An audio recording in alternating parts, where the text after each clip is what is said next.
Daily Show with CJ Nasello on RiverBender.com. Reason why I should never make a change. Baby, if you owe me, then all of this will go away. Well, look who I found. Kelly, how are we doing? You're only as busy as anybody else in this town, running around and running an amazing organization. How is life treating you this Friday morning? I'm a little bit behind, so I thank you, and I do apologize to everyone, but I thank you for squeezing me in. Oh, no, this is great. Anytime I can talk about Treehouse Wildlife, I am in a pretty good mood. Coming up on Sunday, December the 3rd at 3 p.m. at the Edwardsville Moose Lodge, you can join staff and volunteers as, they support Treehouse Wildlife. Kelly, fill us in. Yes. So the dinner starts at 11 till 3. It's at the Edwardsville Moose Lodge. They contacted us and said we had a slot open and they wanted to do a fundraising dinner for us. So amazingly, we were like, that's great. So we're going to have raffles. We're going to have door prizes. We're going to try to have a meet and greet ambassador out there. Mm-hmm. It's all you can eat chicken dinner. And from what I've heard, that they have amazing food there. That's going to be really... How did that come about? Was this something you guys have done in the past? We have not. This is going to be our first experience with Edwardsville Moose Lodge. One of the individuals who kind of oversee that project there attended education program that our former education director, Seth, did. And she was so impressed with Seth and our organization. So checked their calendar, realized they had an opening, and contacted us. So yeah, it's really nice to see that people are starting to come to us now and say, hey, we want to be involved with your organization. How can we help? Instead of, us knocking on everybody's door, through the whole neighborhood saying, hey, we're Treehouse. This is what we do. Well, and that's a huge point of this too. And a great point, Kelly, is the fact that whenever you have to do all that, and it's needed, you have to go and ask, because without funds, you can't support your mission. But a lot of times that can get, just overwhelming in itself. And sometimes people go, man, should I keep knocking on doors? But now you're at a point where you have people saying, hey, we're in. Right. I'm still not going to, doesn't mean I'm not going to sing and dance for $10. But you should see what I do. You might not enjoy the experience, but I will still sing and dance for $10. That feeds 10 animals, maybe even 15 animals. Whoa, so, I didn't know that. Yeah, $1. It's about $1 will feed any animal there. Some of them two animals. So we value $1 donation. We're always excited. I'm looking for that $1 million donation. I would love to have one of those someday, but $1 donation, we appreciate that just as much, because that will feed one animal. Well, and honestly, I would love for you guys to get a massive donation. I really would, because all the time you look at, and not here or there, but you see all this money going different places. I would love for this to go back to a rescue, because what you guys do, not only to rescue the animals and keep everything safe and do it the right way, you're educating people and you're educating kids, and that's where it starts. When, in terms of people talking about conservation efforts worldwide, it starts at a young age. And when you guys are able to go and educate school districts and children and go have these really interactive sessions, that's the first step, in my humble opinion, to conservation. Yes, and we have some amazing organizations that we work with here in the community. So luckily we have a really good group. It's NGRAC, it's the Audubon, it's the Nature Institute, a lot of organizations, Heartlands Conservancy. And luckily they are willing to work with us and bring us in on projects, and we invite them out to our events like Owlfest. Absolutely. And that's what I think is really cool, is the way that everyone has different components to what you all do. And in terms of your rescue, it kind of goes hand in hand with a lot of these really wonderful organizations that are, whether it's environmentally driven or just conservationally driven. It's a really cool thing to have right here in our community. And whenever I first talked to you, you were tongue-in-cheek the interim director of Treehouse Wildlife, and then dropped the charade of what'd you say? You dropped the title and just decided to run with it. Yeah, I finally just said, well, you guys haven't told me any different. I'm assuming the title, so I just kind of moved into the office full time, and I've been ground pounding ever since. Well, and that's what I think's really cool on your end, and not to patronize you, but it's no easy task to run a nonprofit. And especially when you're a nonprofit that's active 24 hours a day responding to calls and to take care of animals. You aren't developing projects. You're literally rescuing, living creatures. How are you able to kind of navigate that from now at the director role? I've never asked you this, I don't think, when you're, having your team work and do all the mission of Treehouse while you're trying to do the same exact thing and carry that organization to the next couple of years. Yeah, it's hard. It's trying to find the balance. It's trying to make sure that especially if I have anything in my personal life, that I have to. Sometimes I just absolutely have to say no. Somebody had told me you have to protect your yes. So if your calendar fills up and you have a dental appointment, you haven't been to the dentist in a year because you keep canceling. Sometimes you do have to say no. Let's figure out what other day we can. So there's a lot of balance. But do I still clean enclosures if need be? I will. Luckily, I haven't. That's not been my main task in a while. But I do go out on rescues. We just did a pelican rescue over on the Amoco, in some old Amoco property on the opposite side of the Berm Highway, between the river and the Berm Highway. We got a call, and we had to have waterfowl rescue is always difficult, especially if they can get to the water. You can't catch them. Yeah. So we had 3 kayaks. The Heaton family is really involved Craig? in. Yes, he's a friend of the show. So they are very, very involved in a lot of kayaking and water craft or organizations, and so boating and things like that. And so it just happened to be the right time, the right meeting, and Katie, his wife, was with me, and she was like, hey, I'm gonna tell Craig he's going. And then so they did get another volunteer from one of their groups, and even with 3 kayaks and 6 people on the land, we had many failed attempts. I was knee deep in muck. Luckily nobody face planted into the water, but it took us a couple of hours. It took a lot of paddling. It took a lot of maneuvering. A lot of strength. And, maneuver the muck in general. Correct. And luckily the employees were willing to come out and help us. The manager, Tom, who oversees the property for Amoco, they were ready to come out and help. And it took a long time, and people don't understand that. Sadly, when people will call in and say, hey, we've got a pelican, we've got a goose, and we say, well, where is it? And they're like, oh, it's swimming around in the lake. And we're like, do you have a boat? It's got to be a boat. You have to have a way to get out there. Right. And so, people get frustrated with us, but there's only so much we can do in some of those circumstances. It takes a lot of planning. We rescued the Berm pelican a couple of years ago. It was over by the shipping. It's a company that builds shipping parts or something. I know exactly. So, we had to go in, we had to get permission from them first before we could access their property to go out and rescue. Because it's private. And that time we had 5 kayaks, and we had 10 people on the land. And so everybody's hiding behind shrubs and all this, but the pelican could actually launch itself enough to get over the end of the kayak. So it wasn't like we could even corral it then capture it, because anytime it got spooked too bad, it would just fly over the top of the kayak.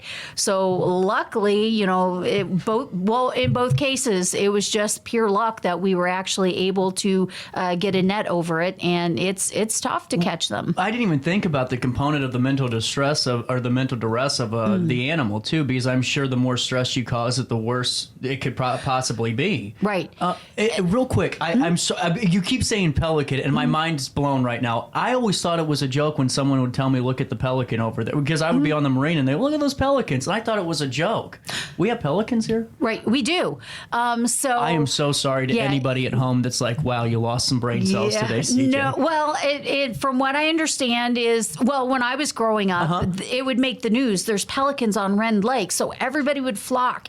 They were not prevalent in our area, and from what I understand, the flood of 92, 93, that flood kind of changed their migratory patterns. So we're right in the middle of the Mississippi Flyway here in the United States, the St. Louis area is, and that's over 325 different species that utilize the Mississippi corridor for their migration.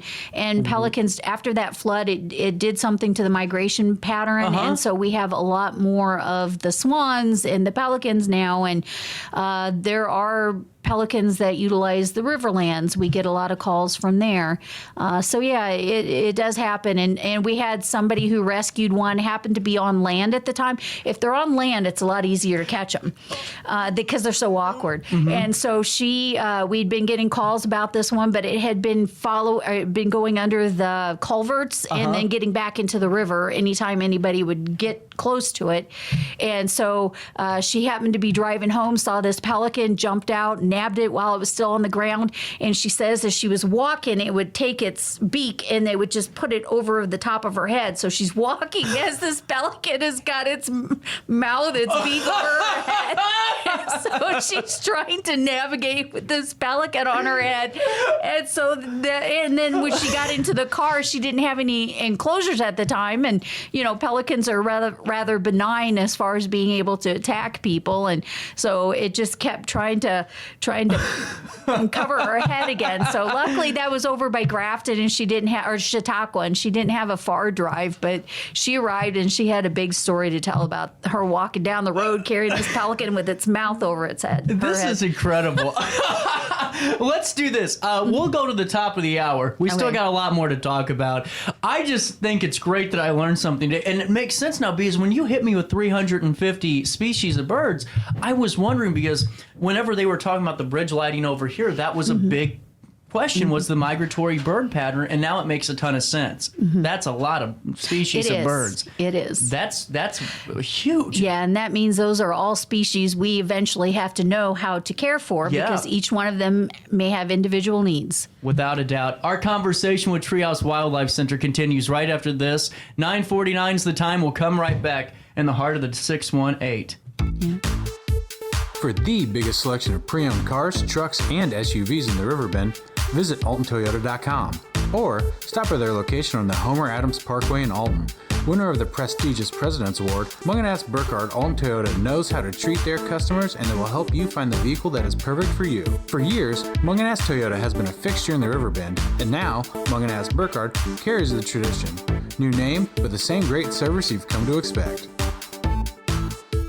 Macias Insurance Agency, providing quality products with extremely competitive prices. As an independent provider, we source multiple companies to offer the best rates possible. Covering auto, home, business, and life insurance, our goal is to provide quality service that meets and exceeds customer expectations. You can rest easy knowing the Macias team is working round the clock to ensure that both you and the most important parts of your life are covered. Our qualified professionals make the insurance process easy so you can live carefree and focus on what matters most. Visit MaciasInsuranceAgency.com today to find out what our team can do for you. RiverBender Radio has built 3 great new stations just for you in the Riverbend.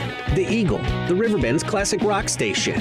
The Bridge, hit music for the Riverbend. And The River, today's country, and all your favorites. Check them out today at RiverBenderRadio.com.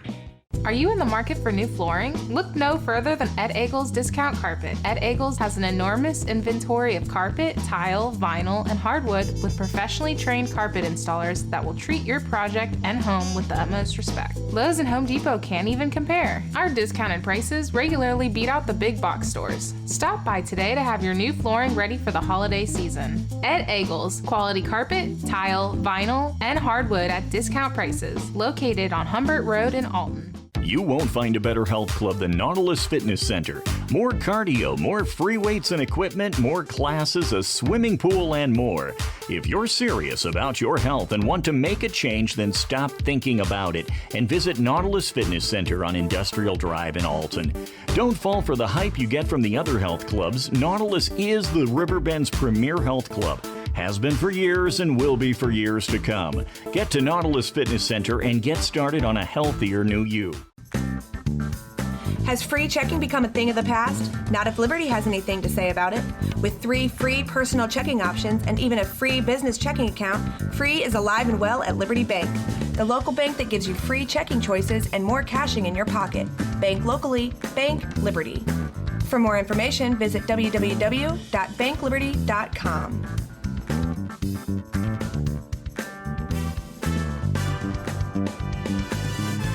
I set the thermostat so my house would be warm when I got home from work, but the kitchen is still cool. At Barrett Heating and Cooling, we stand behind every Linux system we sell. My dealer said he'd take care of everything. At Barrett Heating and Cooling, we understand everyone wants prompt, professional service. Turns out it wasn't my furnace after all, just a little something blocking the vent. Pretty smart dog if you ask me. For service you can count on, call Barrett Heating and Cooling. Lennox. Innovation never felt so good.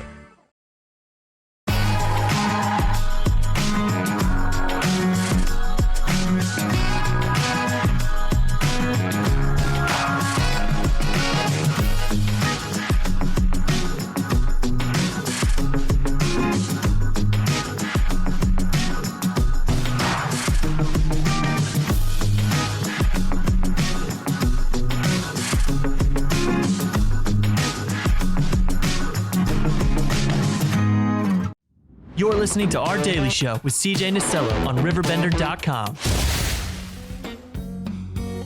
Give me one reason to steer, and I'll turn right back around. You can see me turning. Give me one reason to steer, and I'll turn right back around. Don't mind us. 9:53 is the time. This is shaped up to be an awesome 9 o'clock morning. You know, I mean, I'm happy with it. I'm glad we got here when we did. The conversation with Treehouse Wildlife. Before we get back to it, let me give you a little bit of a call to action. You can join the staff and volunteers December 3rd from 11 a.m. to 3 p.m. as they enjoy an all-you-can-eat chicken dinner, salad, mashed potatoes, and 2 sides, and desserts that you can purchase separately. Dinner will be at the Edwardsville Moose Lodge at 7371 Marine Road. There'll be raffles, door prizes, $3 dessert fundraising table, and they'll do your tax. Oh, wait, no, not that part. Yeah, no taxes. We have enough problems getting our own taken care of. So what I wanted to ask you about, we were talking before you came on initially, you have a new, are we getting ready for a new education director? So Seth did leave us. He was great. Yeah, he was absolutely awesome. But he went into a field that one had health benefits, although we're working on trying to get health benefits. We're still not there yet. Are you Yes. Really? Right. So that's going to be huge. Yeah. So we're working on it. We've been adding more and more benefits, and so health benefits are the next thing on our list to, make sure that we can get people who are comfortable staying long term. But we do have the education manager position open now, so they will be in charge of our on-site and off-site programming, scheduling, going out and doing programming, developing programming. Seth really gave us a great platform. So whoever comes in, they'll have stuff already ready to go, so it's not like they're going to have to create a whole entire program. And so we're excited about that. It'll be 40 hours a week, and so wow. We just got it posted on NWRA's website, and hopefully they've approved that. I got to go in once I get in this morning and check and see, so I can get it posted on our Facebook page. That's really exciting, though. And how important is it for you to have that? Because to me, that's a crucial role. Right. Education is a cornerstone. So we're rescue, rehabilitate, release with environmental education. So it's through education, like you said, it's really important. Through education, we hope to make connections with people and wildlife. And do you have to, just tell people, you don't have to rip up your whole lawn. You can just plant a small area and be an island for wildlife, because everything starts with the soil, and then you have the grass and the things that eat the grass and the things that eat those things that eat the grass, and so on and so forth on up the food chain. So if you're an animal lover, just understanding how nature works is a huge important factor. And then you can make some small changes, and if everybody made a few small changes, then it would be an enormous impact on the natural world. Is your pricing updated? Is this it? $200 for a program. This is incredible. I mean, Yeah. I honestly, I'm not patronizing you. I came over here because you were talking education, so I'm on TreehouseWildlifeCenter.com, clicked on education, and your pricing for venues under 50 miles is $200. That is so that's a great rate to really educate I love it. How did you guys come up with it? Has that always been make it affordable so we can do this? Right. So one of it is to make it affordable. And two, we're really a small organization. We really only in the last 10 years have we actually worked to finally kick off our grassroots. You know, when we were under our founder, Adele, she had more of she was more interested in not having, a lot of people coming on site and things like this. It was their personal property. And then when we moved out to Dow, we created the environment where we would have a sanctuary for animals. So they had, we had options for them to provide lifelong care if they couldn't return to the wild, where we could get people to come in to the sanctuary area, into the education center. And so we've tried to keep it affordable so that our local local school systems and things like that could afford to have us come out. But more importantly, the marathon company actually provided a funding for us last year for a scholarship. So we are now able to provide Title I schools, so that would be under-resourced schools, libraries, organizations that work with people who are at risk. So that gives a lot of options, but we do have a scholarship program now so that if your organization or school does not have funding for any type of on-site programming or coming out to do a tour or anything like that, we are able to at least help. So that was huge in our ability to extend what we're already doing. Because we're just a small staff, and so our education manager has a lot of responsibilities on site too, and the time and effort it is to get the animals out and the training of the animals and things. So we're trying to keep it reasonable. We did have to bump it up after, let's say, I've worked with the organization for 8 years, not going on 9 years.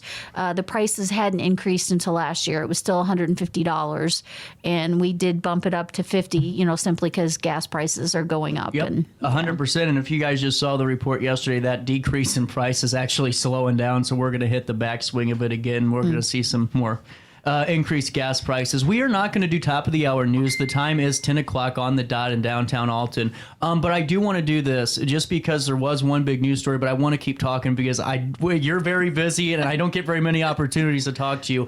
The real only news story that is out right now is the passing of former Supreme Court Justice Sandra Day O'Connor, passing away, as the New York Times reported, due to dementia complications. We are going to take a very brief top of the hour news break as we do each show, but before I do that, please sign up for your library card. Hainer Library is a very big friend of the show, and we're excited. We have a brand new segment with Hainer called Beyond the Shelves, because, they're such an institution. I figured, why not explore all the people that make it what it is? Yes. And you have the opportunity this Saturday to bring the kiddos to the Children's Open House, and then on December the 9th, you have the chance to go to the local author book fair. All this information is available to you at HainerLibrary.org. That's HainerLibrary.org. Welcome to Evergreen Place, a community that embodies joyful living, independence, and financial freedom for seniors. If you're looking for a full day of activities or to relax in your apartment, we have you covered. Located on the Alton Memorial Campus. To know us is to love us. Experience the difference at Evergreen Place.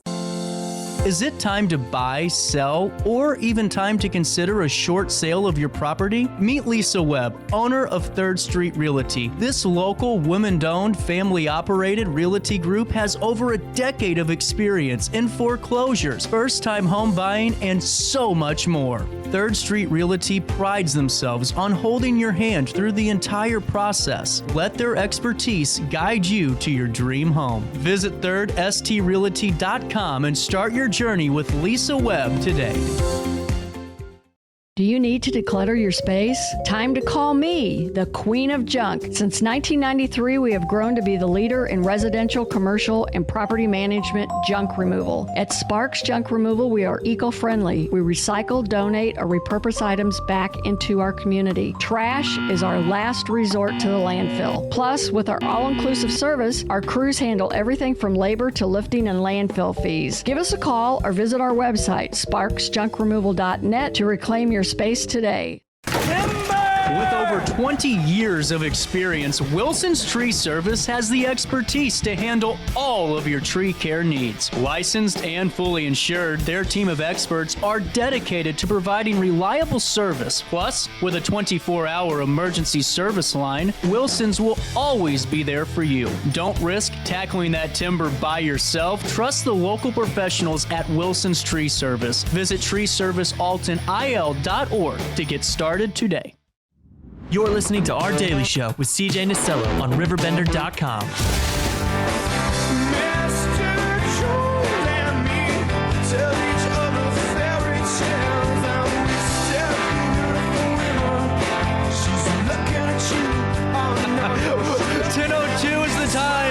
Top of the hour in downtown Alton, RiverBender.com. Our daily show, Roku TV, anywhere you watch this show from. You know, we broke 1 million viewers this year in October. Amazing. We're hanging in there, you know? Yes. I was just thrilled when you had a few. I'm like, hey, guess what? I'm going on with CJ. Yeah. And here we are now. Kelly's in the big seat at Treehouse Wildlife Center, and I'm still wallowing away behind a microphone. No, I'm just kidding. I'm just kidding. You just help kidding. make everybody great in this area. You let everybody know what's going on, so we greatly appreciate your when you let us on. Well, I just one of my favorite interviews is when Seth was still here, and we did the live taped with animals. I have never loved a segment more because I'm telling you what bird did we have that day? It was Billy. He was our American kestrel, and Hazel, the hognose snake. Yeah. Billy, and then I realized Billy was like, hey, what's going on over there? And I was like, oh, don't eat Hazel on live TV, please. You know, in pro wrestling, there's two things they teach you when you first get there. Number one is don't curse for a family show. The other one is do not work with live animals. Yeah. Except for live TV. I've heard that in media. Children and animals, because you never know what's going to happen. Well, and I wanted to really give a big shout out. This is the first time I've been on this section of your website for your residential animals section, and I think this is such a cool touch. It really, to me, makes Treehouse seem more like a real family instead of an organization that rescues. This is like the coolest thing. Take me through how you guys came up and developed this idea to really showcase your resident animals on the site. That was actually two young ladies. We had Rachel and Kate. We had a website before, and we had information on there, but Rachel and Kate went through and redid it, got us on Wix, redid our website, so it was a little bit friendlier. When I came on board, and Rachel's like, oh, you're going to have to help update the website. And when I started webs in college, it was still coding. You had to code everything. And I was like, I don't know anything about that. And she's like, it's really easy. And then she showed me drag and drop and all that. And I was like, this is amazing. So yeah, we try to highlight the animals that when you come, you'll know what to expect. And then we have guardian program too, so you can help support these animals. And if you become a guardian, and the prices vary, you pay for their food for a year. And like I said, some animals it's only $1, so it's much cheaper for some animals. But our carnivores, our foxes, and all that, they do cost a little bit more to take care of. Who is Nix?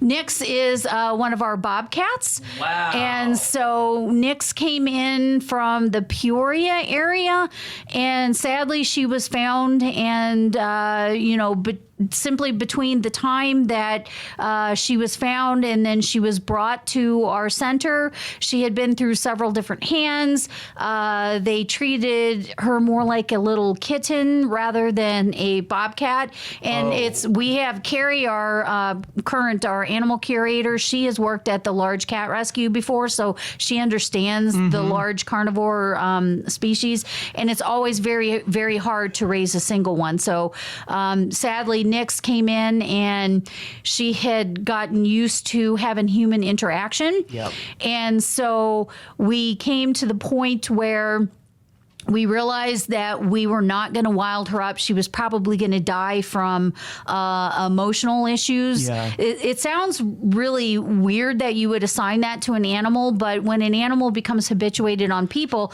they need that socialization. And so we weren't able to give her the socialization and make sure she could go back to the wild, but she wasn't going to live long enough to go back to the wild without having that association or, interaction. Yeah. Dogs and cats, they roll school, they play. So sadly, it was deemed that she was not going to be releasable. So in order to keep her alive, we would need to give her, she'd stopped eating and shut down. And so we had to give her that interaction, and then we knew she was not going to go back to the wild.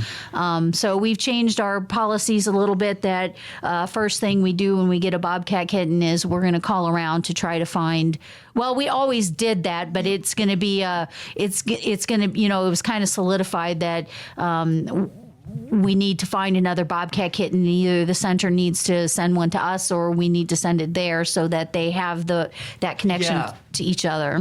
What are your thoughts on? And this is just something I just thought of when you were talking about that. Just because I've been seeing a lot of these things of individuals getting these cats and that have no business being in a home. And I was seeing somebody that has an African serval, which is a killing machine in the wild. I mean, these things are huge and jump 12 feet high.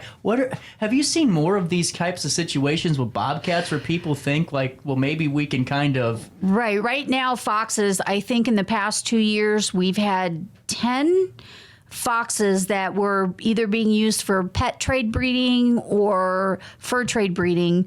And so once these animals become sick or unhealthy, then they expect us to take them, but they're not, that's not, doesn't fit into our mission. We're supposed to be returning them to the wild. Luckily, we have a connection and we're able to get these animals into another sanctuary. But sadly, that is the case where a lot of people, they're like, oh, I've got this animal, look at this animal, look at me. And then when they realize the animal is destructive, when the animal wants a mate and is not satisfied for that, they become extremely aggressive. They tear up your house. They may attack your children, they may attack you, they may attack your other pets, and then they realize that they've made a mistake, and then they have to try to find some place to place it, and sadly it then ends up in sanctuaries, may not be given the life it should have had. We are huge advocates that wildlife does not make great pets. They should be in the wild. When we have the sanctuary animals, we'll even tell you these animals should be in the wild, but sadly there's no options. We either have sanctuary for them or we have to euthanize them. So, I'm glad I asked you about that, because it just seems more and more prevalent now that these exotic animals are just animals that really have no business being near a domesticated situation or being bought and traded, and it's a really big issue. Especially now, I was just looking online and seeing all these websites where you can buy. They're saying, "Oh, you can buy, an African serval. How about a capybara?" What? Why? Let that belong in the wild, or let that be in a rescue or a sanctuary. How much is it for somebody to sponsor an animal by year? Is it a monthly pay rate, or is it a yearly? Well, we donation? Really do need a yearly donation. Okay.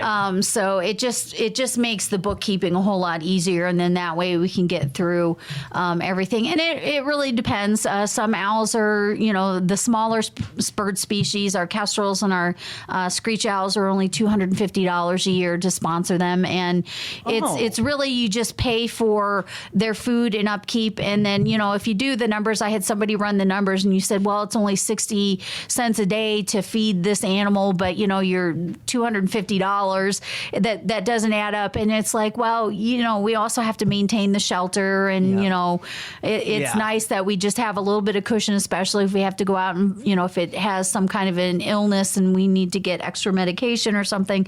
It's just that little bit of extra cushion to care for it. Well, and too, I think you touched on it too. To me, that number is really a safety net, because you never know. Prices of everything are going up by the minute, and anyone that wants to be oblivious to it, not look up the grocery aisle or go anywhere else and see it. I mean, to me, you need that safety net, because all of a sudden, if prices jump on all of the food supplies for these animals, you guys could be in a real problem. Yeah, and food is always a big issue too with the people who keep these animals as pets. They don't realize how much these animals need, and most wildlife, if they're carnivores, they really need whole prey, which is like a live mouse, not a rotisserie chicken. So if you're not feeding an animal properly, can I ask you more about? Can we just dive into that for a second? So why is that? Do they need to have that live feeding? Is that what it is? Right. So in the case of raptors, so that's going to be your eagles, your kestrels, your hawks. They eat that whole prey, prey, and if you go back to your basic biology, Yep. we're just basically sacks of water and some protein and some minerals. And so when they eat that whole prey, especially during the winter, then they don't have to worry about a lot of water intake. They don't have to drink because they're getting a lot of their moisture from eating that whole prey. And then your heart, your kidneys, your liver, that's where all of your minerals are condensed in there. So when you're eating that, you're also getting your vitamins, you're getting your water intake, and then you're getting your protein from whatever's left. And then you, whatever isn't digested, you eject with a pellet, or, you know, you just pass through. So that does help our raptors, because we have a lot of raptors who live here year round. And if you think about it, most water sources are frozen if we have a big, heavy winter. And so where would they be getting their water from? Well, it's from eating that whole prey. And then so feeding a rotisserie chicken is not going to be enough. I didn't even think about that. I mean, that's really fascinating. I'm telling you what, this is the best interview we've done, Kelly, you and I. And that's one of the reasons why you really need to have your permit to have these animals in your possession, is so you understand a lot of their needs. And as we're wrapping this up, and Kelly, I'm telling you, I don't know what we thought this was going to go to today, but this is the best conversation we've had. I've learned a lot today, and thank you so much for that. I really enjoy learning about the wildlife and animals you guys serve. Thank you. It's my pleasure, and I'm always excited because sometimes we wander off where we were originally going to go. But I mean, that's education, and that's people understanding, and that all helps benefit the animals in the wild. And without a doubt, with that being said, December the 3rd, you can help Treehouse Wildlife support these animals by going up to the Edwardsville Moose Lodge. It's located at 7371 Marine Road in Edwardsville, 62025. Raffles, door prizes, $3 dessert, fundraising table, and much more. Spend a winter day indoors eating some good food and helping to save wildlife with Kelly and Treehouse Wildlife. Adults $12, kids 12 and under. That's $6 a person. And this all goes back to help support your mission. This is this Sunday, December the 3rd, 11 a.m. until 3 p.m. at the Edwardsville Moose Lodge. And if people want to donate outside of this to help support your mission throughout the years, tax deductible? Yeah, it is tax deductible. Sorry. PayPal, if you go to our Facebook page, we have a donate button, and that goes via PayPal, and then they will generate the receipt that you need right off the bat. You can go to our website, which has PayPal. We have a lot of, if you have a company that supports employee donations, that we may be on their list already, where you can donate or match, or even match your volunteer time. So there's a lot of different ways. Kelly, I got to have you back on the show more often. I learned so much today. This was so fun. I'll bring an animal the next time. There we go. TreehouseWildlifeCenter.com. That's TreehouseWildlifeCenter.com. And Kelly, we'll see you Sunday, December the 3rd at the Edwardsville Moose Lodge from 11 a.m. to 3 p.m. for that chicken dinner. We'll take a quick break and come back. Linda Pedersen should be around here somewhere. I don't know. Must be something in the air today. Food for thought happens sometime soon.